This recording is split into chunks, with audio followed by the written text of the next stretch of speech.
Got a couple special guests with us this morning, as you saw in the note that I put out. Looks like we've fallen a little bit of a victim, I think, perhaps to the warm weather. I was in town earlier this morning. There's lots of activities going on there, soccer games, Young Republicans had a meeting, just tons and tons of Easter egg hunt. I think it's the YMCA right now. So there's lots of things going on today. So they kind of stole our Saturday from us. Second Saturday every month is ours. So anyway, it is what it is, and we're certainly glad that you folks came. Again, we're glad to have our two guests with us this morning. We'll do that in just a minute. We are videotaping this, so if you don't want your face up on YouTube, we have some seating for you over here. Yeah. So just in case anybody has an issue or problem with that, we don't want to offend anybody. So we invite you to, if you would, sit behind the camera so that he can't get you.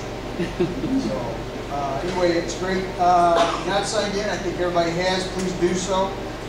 Once your name on the mailing list, you're not getting it, or if you know somebody that's not getting it that would like to have it, or the reverse. You know, if someone doesn't want it, please let me know. We'll get our email adjusted for that. So before we get going any further, let's stand, have pledge of allegiance, and open the prayer. I pledge allegiance to the flag of the United States of America and to the republic for which it stands, one nation, under God, indivisible, with liberty and justice for all. Heavenly Father, we thank you for this day. We thank you for these folks that were able to be here this morning. Father, we thank you for men and women who are willing to step out and be those public officials for us. And Father, as the book tells us, they are ministers of you. Father, we just pray for wisdom and direction from you for them. Lord, now we just pray that you bless this time together. In your name we pray. Amen. Okay.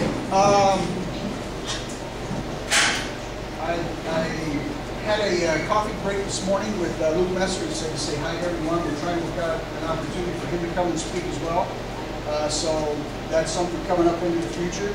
The agenda today is kind of condensed a little bit. I'm going to give you a few comments and things that I've looked at. Not the usual stuff. These are some other things I think are important for you to hear and understand. And then we're going to have some comments from Don Bates. Don is running for treasurer here in Indiana. And Chip Perfect. So one of the few times we have Mr. Perfect in the room with us. I'm sure you've never heard that. Yeah, I'll bet not. So he's going to be talking with us here as well. And we're going to take a look at our path forward, the upcoming elections, our website. Make sure you understand where that is and what that is. And then finally we'll talk for a bit about the meet and greet that is going to be happening in Westport coming up here in a couple of weeks. So let's get going this morning. A few weeks ago, looks like about 3 weeks ago, this was in the Greensburg paper. I don't know how many of you took it, or saw it, but these aren't my words. I don't know this gentleman. His name is Carl Jackson. He's a guest columnist there in the paper. And the title of this is Conservatism Defined. Now, I'm not going to read the whole thing because it's kind of lengthy, but I do want to point out a couple of things, good points that he makes about conservatism. You know, there was a point in time when I could say I was a Republican and a conservative. That's not so much the case today. It just runs the whole spectrum of things, and some of the guys got to wonder, are they really conservative? But we are. But these are some of the things that he says that makes up a conservative, because of the 5 C's of conservatism, and it really makes some sense. The first one is Christ. This is the most important C. Why? Without God, all truth, values, and morality are mere options. And I think that's part of the problem we're running into in our government today. Truth, morality, they're options. We see it every day, we hear it every day. And every time you listen to, I'm not going to get on a plane, but every time you listen to the guy in the White House, you just got to say, you know what? Eventually, there's something in what he says that you know is not true. And you say it so easily. Second C, Constitution. Something we've talked about in here many, many times. That's one of the most important documents that you can know, learn, understand. By the way, Hillsdale College is still offering their constitutional programs called Constitution 101, free of charge. It's a 10-week class. Take it at your leisure. I'd recommend you go, sign up, take a look. Because this is the same class that those students take for college credit. I've done it, and it is good. Very good. It's a great class. I'm sorry, where's it available? Pardon me? Hillsdale. Hillsdale College. Just go to their website and you can sign up there. Constitution. The Constitution is our referee in the game of freedom. It will never grow outdated regardless of technological advances because it deals with human nature. Have you ever thought of the Constitution that way? Human nature. Our founders were very attuned to that, and they did an excellent job with it. The third C, capitalism.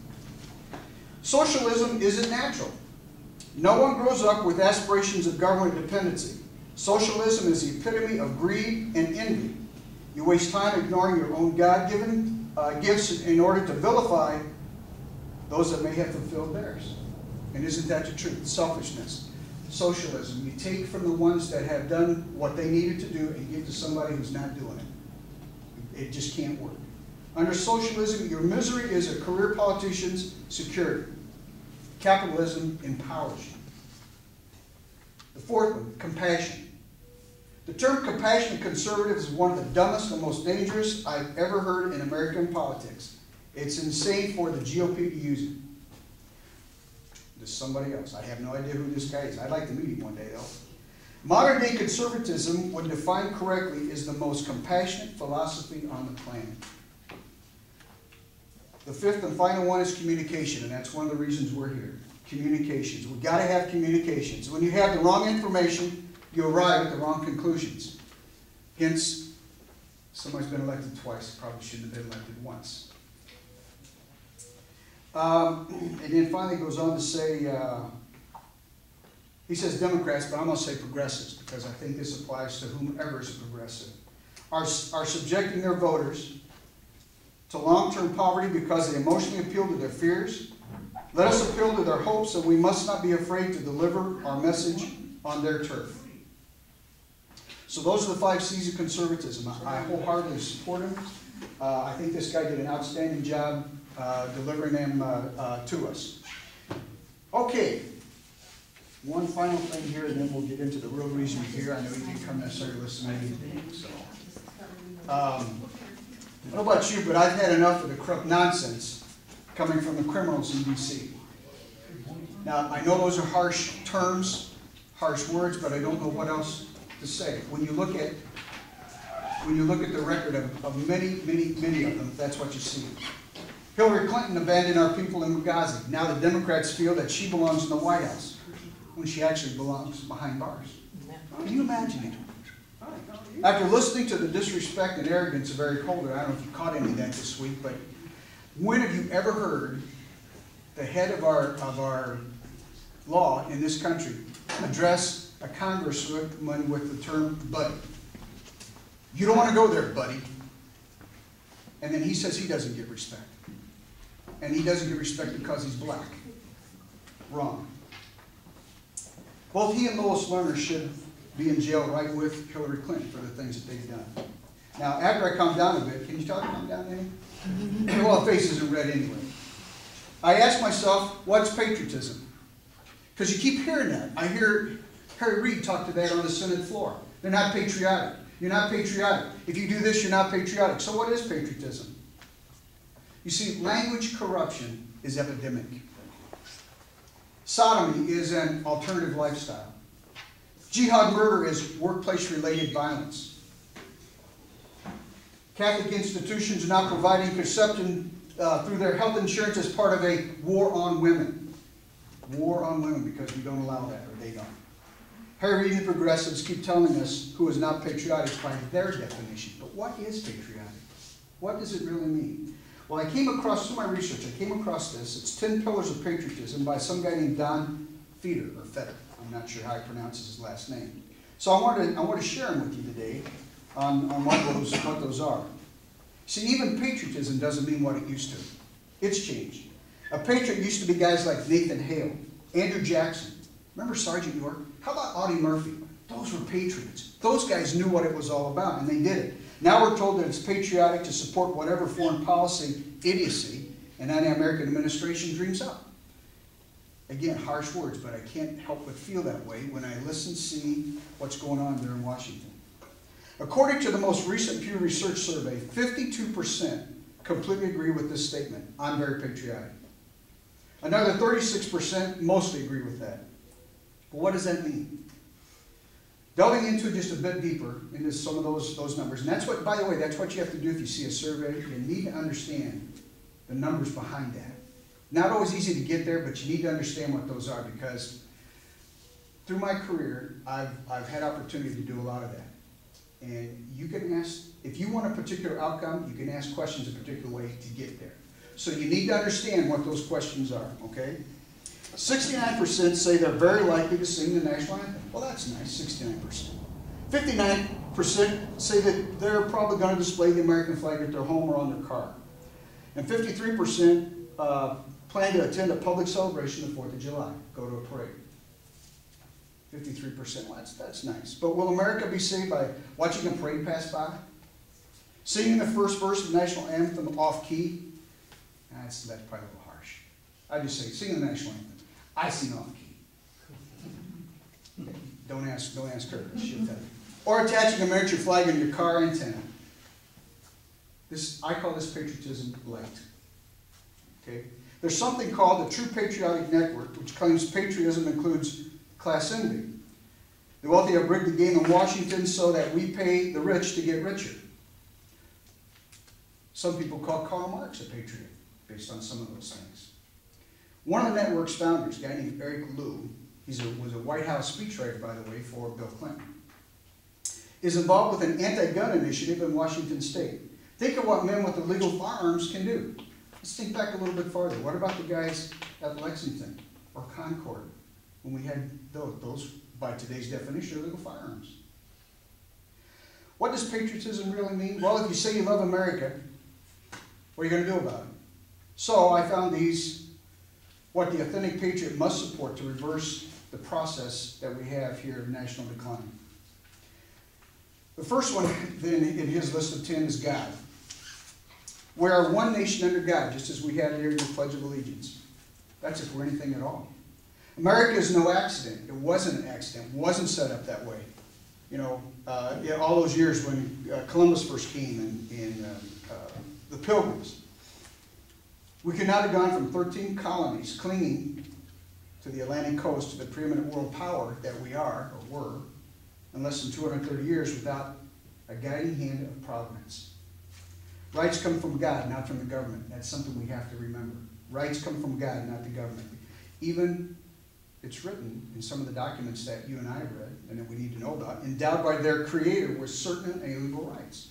Even our founding fathers recognized that. During the dark days of the Civil War, Abraham Lincoln charged this. He said, quote, "We have forgotten the gracious hand which preserved us in peace and multiplied and enriched and strengthened us. And we have imagined in the deceitfulness of our hearts that all these blessings were produced by some superior wisdom and virtue on their own." A reporter once asked Lincoln if God was on the side of the Union, and he had a remarkable statement. He said this. The question's backwards. The question really should be this. Were we on his side? Were we on his side? We should strive toward that end, being on his side. The second thing is the Constitution. Federal government is constrained and rights guaranteed by the Constitution, as it was written by our founding fathers. You got to put that in there because there are those today that think differently. Now, there were some amendments made because just like everything else, as things progress, you recognize, okay, yeah, this needs to be added. Yep, we need to include this. Yep, we need to define that. And there's nothing wrong with that. But at the same time, the Constitution and amendments are the way they were and should not be interpreted by our activist judges that we have today or nullified by a presidential pen. By the way, that's something I talked with our congressman about this morning. The United States Constitution is the best instrument yet devised to protect human rights, prevent abuses of power, and ensure orderly government. If the Declaration of Independence is America's birth certificate, then the Constitution is the operator's manual. And think of it that way. Elitists hate the fact that the Constitution is impartial. They don't like that. Not favoring one group or part of the government over another. It's concerned primarily with restraining government rather than ordering the affairs of citizens. That's why they're forever telling us that our Constitution, as it's written, is outmoded, outdated, and it needs to change. Not really. Not really. It's worked so well for us over time until just recently. Number 3, I'm going to have to speed up here a little bit because I'm getting a sign from my boss back here back. Free market. Free market is as American as representative government. We must maintain a free market. Socialism, as we said earlier, doesn't work. Free market has brought us unparalleled prosperity over the years. It gives opportunities to every citizen to better themselves. It cannot be stymied. Planned economy versus free economy is the difference between North Korea, South Korea, East and West Germany, Cuba, Costa Rica, and the U.S. economy under Reagan versus Obama. I know Clinton gets a lot of accolades for bringing us out of things, but those were set up under the Reagan years. What he had set up and established, those are the things that caused Clinton to have the success he had. We should not ever forget that, and don't buy into the rhetoric that you hear.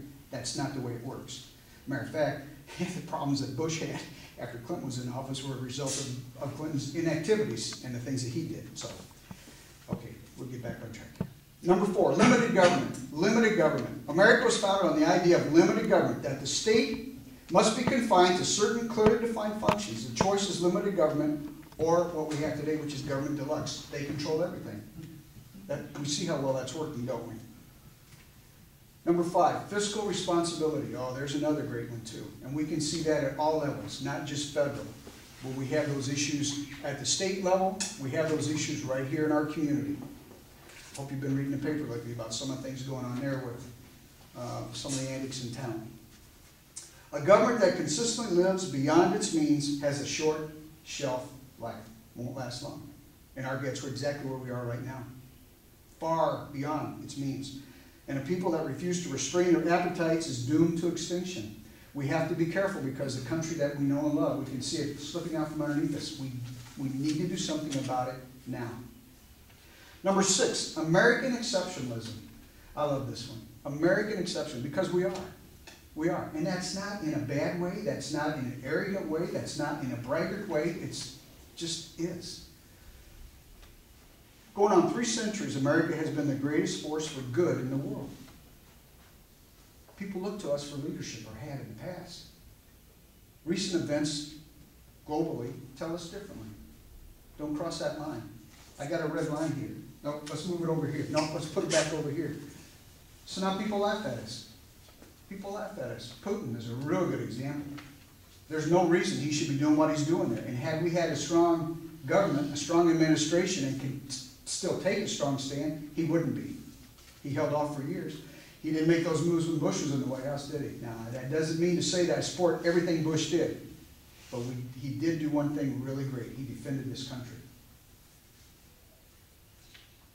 A denial of American exceptionalism is based on ignorance, indoctrination, malice, or membership in a progressive way of thinking. Think your schools. Think Common Core. It's got to stop. It's got to turn around. We've got to change it. 7th one is sovereignty. With ratification of the Constitution, the American people agreed to be governed by a system of divided authority and balanced powers. That's essential and important. Unlike what we have today, where we have a president who arrogantly says, I have a pen and a phone. You don't agree with me? You don't want to do what I want to do? Don't matter. I'm going to do it anyway. Can you say impeachment? A nation that won't defend its borders has also abandoned its sovereignty. What are we doing in Mexico? I read something the other day where 2 border patrol agents were held at gunpoint by 2 militiamen from the Mexican military 30 miles into the American border. Why? Why did that happen? How could that happen? Why wasn't anything done about it? Number 8, this is probably going to be a little controversial, but I think it's true, and the rationale behind it makes a lot of sense. Number 8 is English. English. English is America's language. Along with common ideals, it's the glue that holds together diverse people. From the Mayflower Compact to the latest congressional debates, America's story has been told in English. In the words of Theodore Roosevelt, quote, we have room for but one flag, the American flag. We have room for but one language here, and that is the English language. Now, that doesn't mean you don't learn the other languages, but we need a language that will glue us all together. How can someone that doesn't understand your language be an active member of the community? How can they hold down a job? How can they even get a job? How can they get through school if they don't understand English, which is what everything's based on? just a short story here. We lived for a number of years in Michigan. The last few years we lived there, there was an influx of Arabs into the area where we lived. Fine. Well, those were very decent people. We had friends that were Arab. I'm not saying anything about that. But one of the things that happened was, because there was such a large Arabic community, they started putting the street signs in Arabic. They started putting signs on the buildings in Arabic. Problem. I don't speak Arabic. Go into a restaurant and they're speaking Arabic. Can you imagine, now one of my favorite restaurants to go to is White Castle. Can you imagine going into a White Castle and the person behind there is Arabic? This doesn't feel right. So that's why we need leaders. Okay, we just, not because I need to go to White Castle, but because we need to all have a common language so we can all speak and be one community. With English, we're able to take in tens of millions of immigrants in the last century and a half. And they were successfully integrated into our way of living here in this country.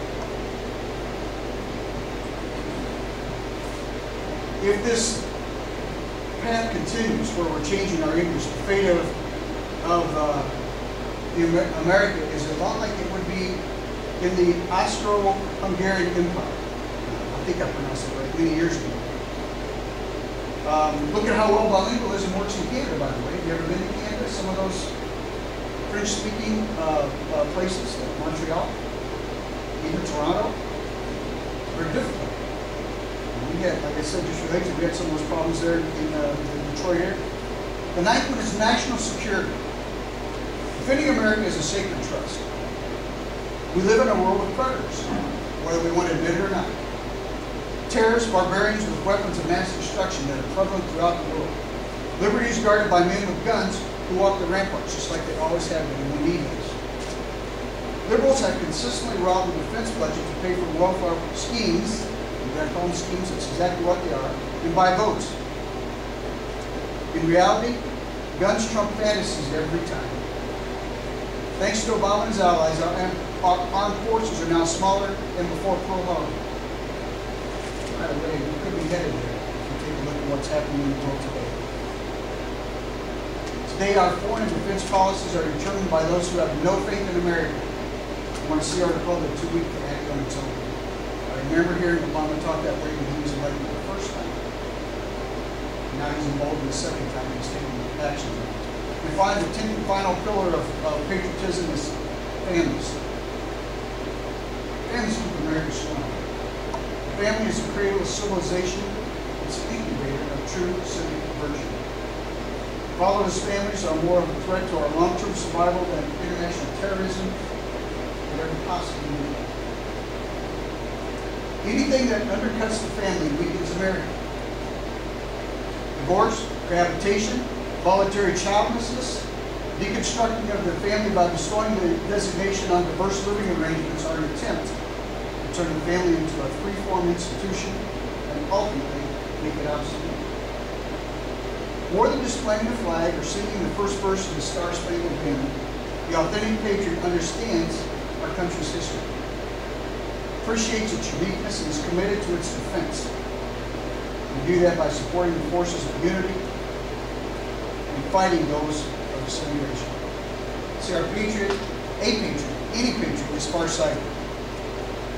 Like the founding fathers, as they prepared to put pen and paper to work, patriot is instilled with a sense of destiny. Each and every one of us who are our patriots, we have a destiny. We have a heritage. Patriotism is a pledge to the past and a promise to a brighter future. Ronald Reagan spoke of a rendezvous of destiny. I remember hearing him say those words. Our greatest president in the 20th century said this in a historic speech he made in 1964. Quote, "We will preserve for our children this, the last best hope of man on earth, or we will sentence them to take the first step into 1,000 years of darkness. If we fail, at least our children and our children's children say to us, we justified our brief moment here. We did all that could be done." Can you really say that? As true patriots, where do you stand? And what are we going to do about it? It's one of the reasons we're here. One of the reasons that our elected officials are important to us at every level, local, state, federal. And it's one reason why we have these two guys here this morning to talk to us about some of those things. So I hope you're a patriot. I hope this is giving you something to think about. Like I said, this kind of hit home with me on many, many different fronts. Every opportunity I get, I thank anybody that's been in service for us. This has defended my right to stand here and talk to you. Your right to freely come and go to this meeting. You should not ever forget that. It's enough for me. Now we're going to get to hear some real patriots here this morning. Two of them, as I said, Don Bates, running for state treasurer. Don's going to share some of who he is with us this morning. Some of what the office of the state treasurer is. If you're like me, you don't know all there is to know about it. And so we get a better understanding of what that is, and maybe some of the things he plans to do with it. So, Don.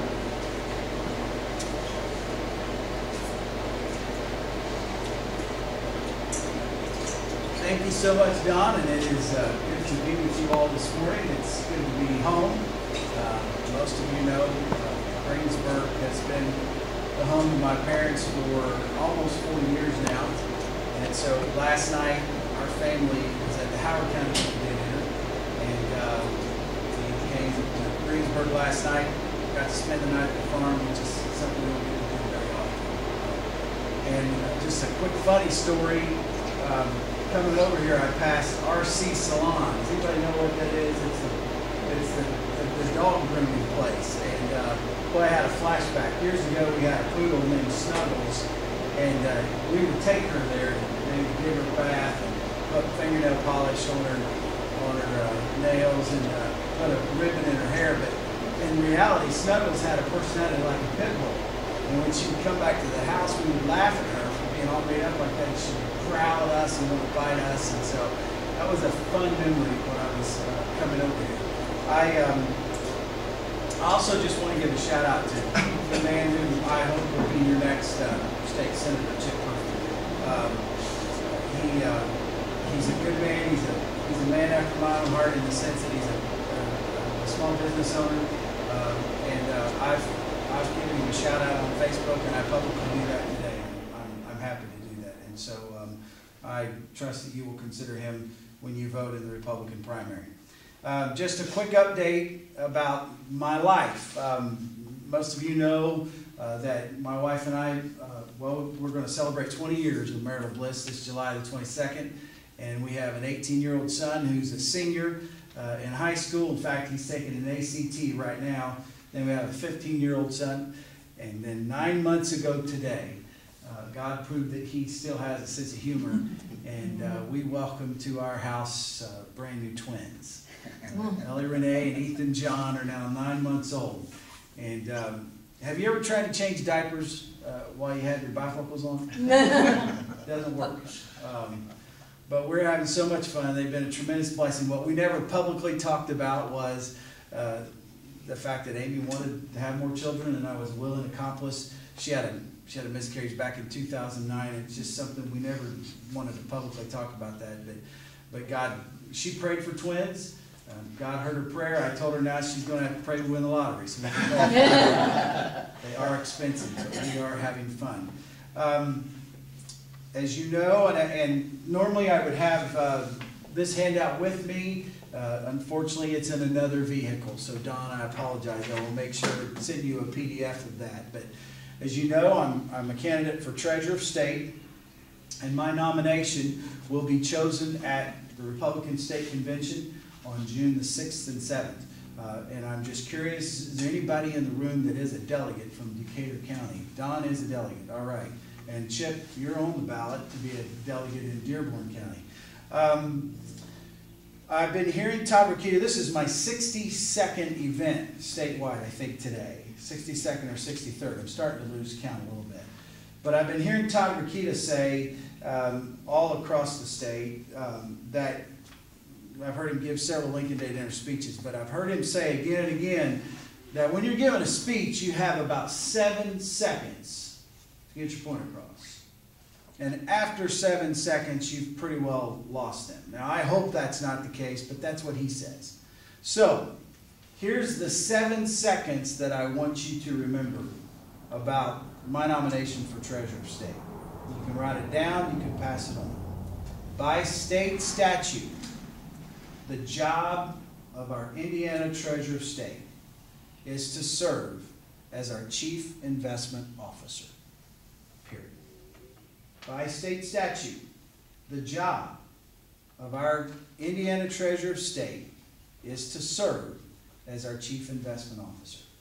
And so here's my elevator speech, and then I'll go a little more into detail. As the only financial advisor in the race for Treasurer of State, it would be a high honor to take almost 19 years of experience in financial services, managing clients' assets, protecting their nest eggs, protecting their wealth, transitioning that years of hard work to the next generation.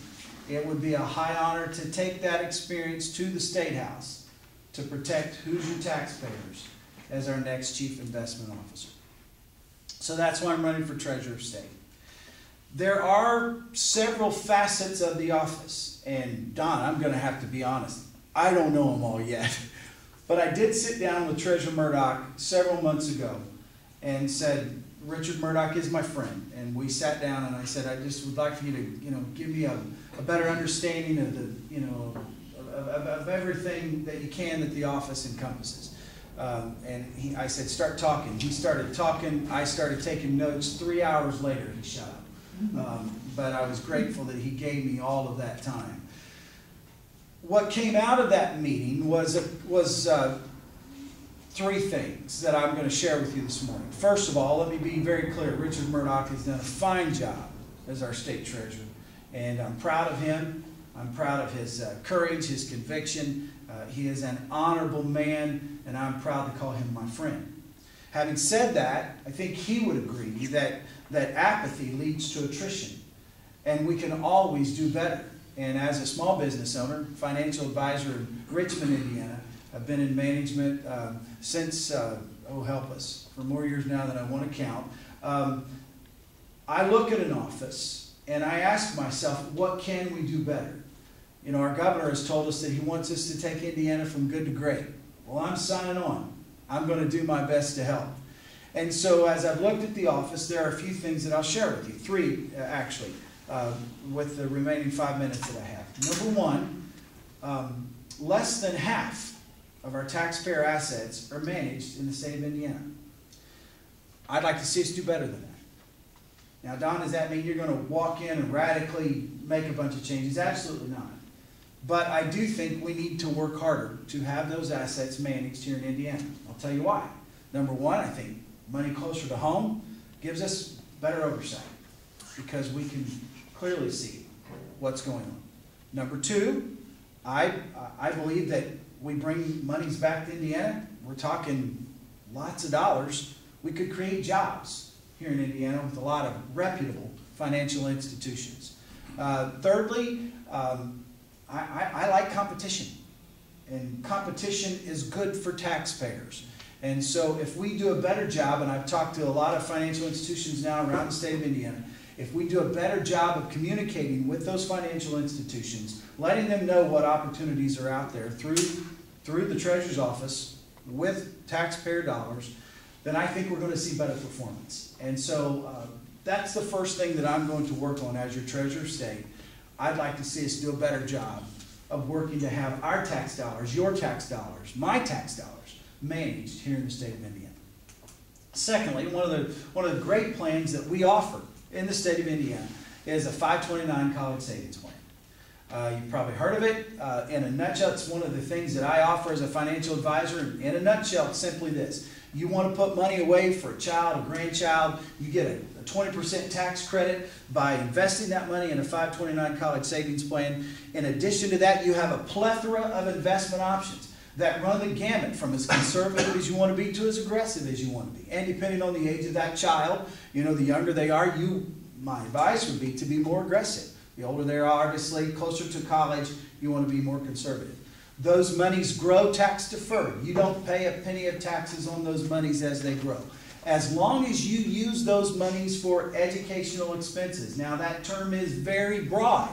It doesn't specify that they have to go to an undergrad school. They can go to a vocational college. You can use those monies for textbooks and for pencils and for calculators, whatever. The term educational use is very, very broad. As long as you do that with those monies, you will not pay a penny of taxes on those dollars. Here's the interesting thing though. Less than 10% of eligible parents in Indiana participate in our 529 college savings plan. I think we all would agree that education is the future of our state. We have a lot of good paying jobs that are going unfilled because we have a workforce that's not necessarily qualified. And so we all agree that education is the key to not only filling good paying jobs, but keeping good paying jobs and bringing more good paying jobs to the state of Indiana.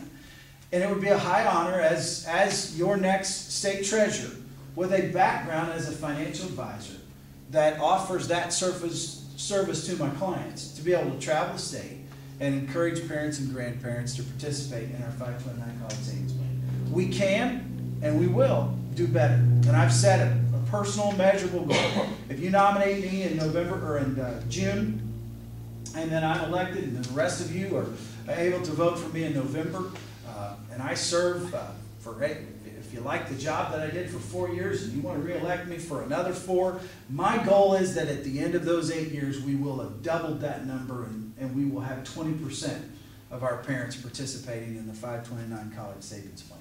I look forward to that. Another thing I want to work on is I think we can expand our number of investment options. The Treasurer's Office did sign a contract that sort of locked that for a few more years, but we will have that opportunity, and I look forward to reevaluating that.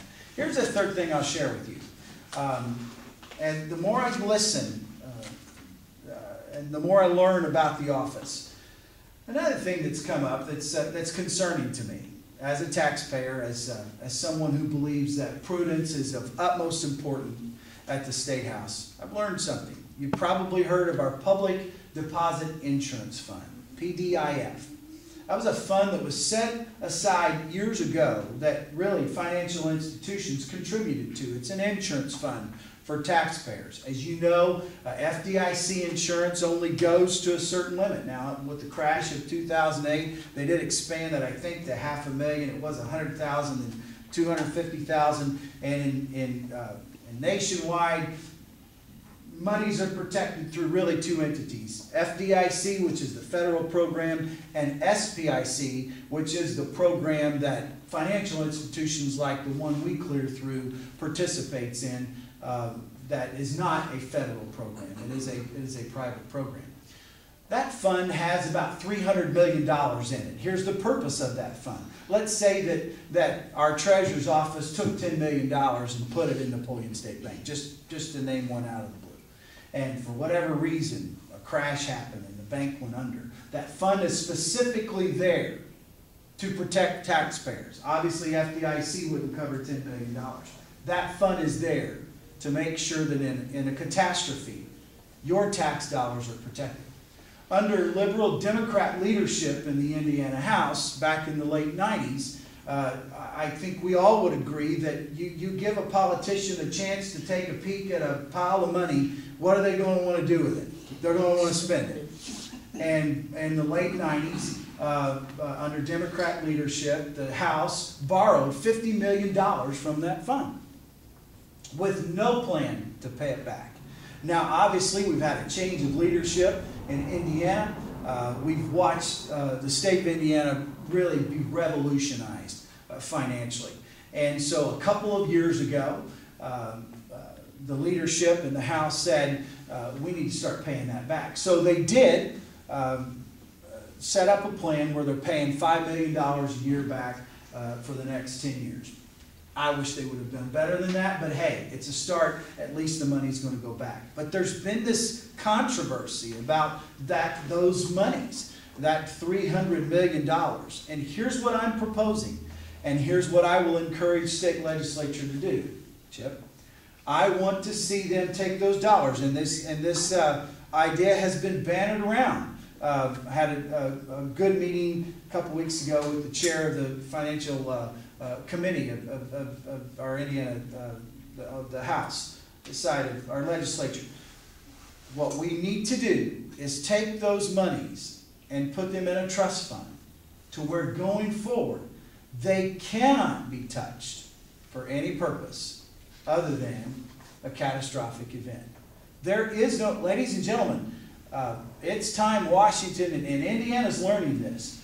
Monies that are designated for specific purposes should only be spent for those specific purposes. That's not the legislature's money to spend as they see fit. That insurance money is there to protect you. So as your treasurer, I will be encouraging the state legislature to pass legislation to take those monies, put them in a trust fund. I'll tell you something else. They were, at one point, they were taking the income, the interest off of that money and putting it in the fireman's pension fund. And again, it's not what that money is there for. And so I am going to be encouraging our state legislature to put that money in a trust fund to where going forward it will not be touched. I look forward to serving you. On my way to Howard County last night, it dawned on me that last night's Lincoln Day dinner in Howard County was really my 5-year anniversary of a passion that grew for public service. The election of Barack Obama changed my life. I never aspired to be a politician. I still don't even really like the term. I didn't aspire to run for public office. But his election radically changed my life. And I grew weary with being an armchair quarterback. I'm a Reagan Republican. I say that proudly. And felt like it was time to get involved. It was at that Lincoln Day dinner that I was throwing around the idea that I would run for the United States Senate. And that's where many of you came into my life as a result of that. 5 years later, that passion still burns brightly. A passion to protect Hoosier taxpayers. A passion to serve. My family's counted the cost. The last 5 years has radically changed our lives. It's definitely changed the direction of our life. But I do not want to leave this life and move on to life eternal without, as President Reagan said, without being able to say, I did the very best that I could do. And I enjoy the American dream. I have. Grew up on a small farm not 5 miles from here. My parents taught me the meaning of hard work. Waking up at 5 o'clock in the morning to feed horses and bale hay, and then working construction to pay my way through college. What my parents taught me was opportunity. And I made the most of that opportunity. Then built a business from scratch. When I got into the financial services industry, I didn't have one client, and literally built it from scratch. There is no guarantee of success. There is no guarantee in America that you will succeed. But what America, the America I grew up in, does guarantee us is opportunity. Sure. And I enjoyed that opportunity. And I want my 18-year-old and 15-year-old and now my 9-month-old twins to have that same opportunity. And so by the grace of God, I'll continue to work hard to preserve the America that I know and love and make sure my family has the same opportunity I have to enjoy the American dream. So God bless you. Thank you for allowing me to be here today. Thank you, Don, so much.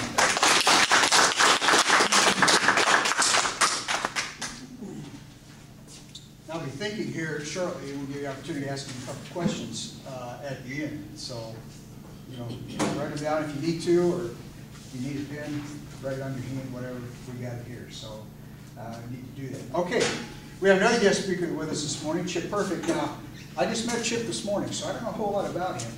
Like Don said, I got a little bit of a few miles with him. But I met him this morning. I like what I've heard, and hopefully you will too. So we're going to ask Chip to come and introduce himself to us. He has I don't want to steal much of his thunder, but as I understand, Johnny Nugent's given his endorsement, and he's the guy that he'll be replacing if he's elected in the next election. So Chip, if you would, come and introduce yourself. Let us know who you are. Well, I am Chip Perfect, and Don and Dawn are good speakers. Well, it turns out I'm a pretty good speaker too, but I'm not going to go as long as they did, and they did steal a lot of my thunder already today, because if you're conservative, those values stack up. But I was sitting here thinking about it, and you know, a couple years ago, everybody was talking about this book. It was Everything I Know I Learned in Kindergarten. And do you remember when that book was around? Well, for me, everything I know I learned growing up on a farm. And the more I thought about it, the more I realized that was true. I moved to the farm when I was 9 years old, and you know, it was scary and exciting and life-changing for me. So I'm a farm boy. It's shaped who I am. Don talked about hard work and responsibility, and that, to me, you mentioned responsibility, and to me that's a big value that we need to cherish. And you can learn about me at VoteChipPerfect.com.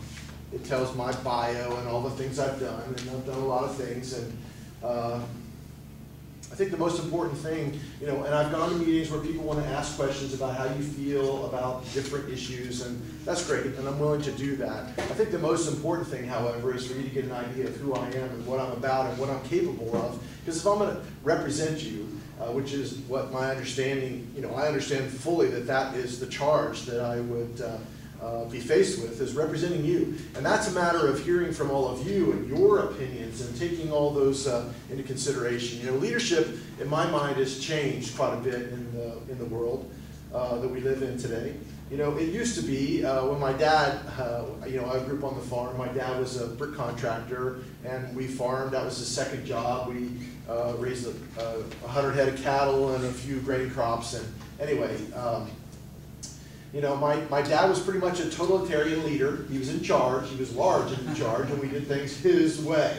But he was the only one that had the information. You know what I mean? And many organizations, large companies. I know you said. I think you said you worked in the auto industry. Back in the day, you know, information filtered its way up to the top. And it was vetted along the way, and only the big bosses knew the information, and then they, you know, made decrees on how things were going to happen. And sometimes politics used to work like that a little bit too. And then, you know, the rest of us didn't know. We just went along. But that's changed in the information age. One thing that's really changed is everybody has information. You were talking about, you cited a number of instances where, you know, you can access information. So now everybody has information. And the problem is, a lot of it isn't true. And so how does everyone filter all that information? And to me, you have to go back to the core of who you are and what you're about. And that's really what I want to talk about today. As I said, I grew up on a farm. I was, you know, 4-H and FFA. Those are the things that shaped me. You know, I wanted to be on the basketball team. I tried out for the basketball team every year, and I never made it because I was a small, scrawny kid, if you can imagine, in high school. But where I found my stride was in 4-H and FFA. I had a lot of success there, and I learned those covenants about responsibility. And you know, when I say everything I learned on the farm. It starts with responsibility. I believe strongly in responsibility and personal responsibility. I think that's one of the things that's an assumption in our Constitution, and I wish people would realize it needs to be spelled out a little bit more. It was expected before for people to have responsibility, and now people want to shirk their responsibility. You know, I'm a pro-life guy because when you grow up on a farm, we try to preserve life every moment of every day. That's what farming is about, is creating life. And you know, nothing to me is more precious than life, because I've worked so hard my whole life to preserve it. Two things I would disagree with you, I think, in the speech that you gave. To me, family is first. If you want to talk about why I'm running, family comes first for me. I grew up on a family farm. Perfect Moor Slopes is the thing that most people know me for. We turned our farm into Perfect Moor Slopes, ski area. I don't know if you're familiar with that or not, but it's a fairly large operation. We have about 35 full-time employees and about 1,200 seasonal employees. We give lots and lots and lots of kids their first jobs there. When I'm going around town with my kids, people say hi to me all the time, and the kids were always like, "Dad, you know everybody." I'm like, "Well, they all started working at Perfect Moor Slopes when they were in high school." So we've given close to 10,000 young people their first job. 4 years and we've had perfect results. Anyway, when I say it's family first, I want to talk a little bit about why I'm running, and Don talked about it, and Don talked about it as well, is opportunity. You know, my dad was entrepreneurial. That was what was preached to me my whole life is, you know, you work hard, take risks, and you work for yourself, you're independent, and that's how you become successful. And I was able to pursue my dreams as well, and pursue opportunities. Besides Perfect North Slopes, I've been involved in the startup of 12 different businesses. I still own and operate 9 of them with some other partners. And I've had my head down, pulling the wagon, taking risks, and just driving on for 30 years. And then, as you said, elections matter, things change. Obama is elected, and I start to see this fundamental change in the country. And I'm busy raising my kids and raising my businesses, and a couple things happen as I see the culture changing, and I'm getting really uncomfortable with it. You know, I finally, after all that risk, and you know, I'm going to talk about risk a lot because my family and I, we risk it all every year for close to 30 years. It's really only been the last 10 years, the last 5 years, that we sort of have a little bit of comfort knowing that we have enough built up even though we risk it every year. The ski business is much like farming. You know, we're subject to the weather every year and so many other outside forces, and we spend so much of our time dealing with government regulation. And I start to look up from, you know, pulling and doing all the things we have to do to live our lives and realize that the country is something different than I thought it was. And one of the moments for me was about 3 years ago.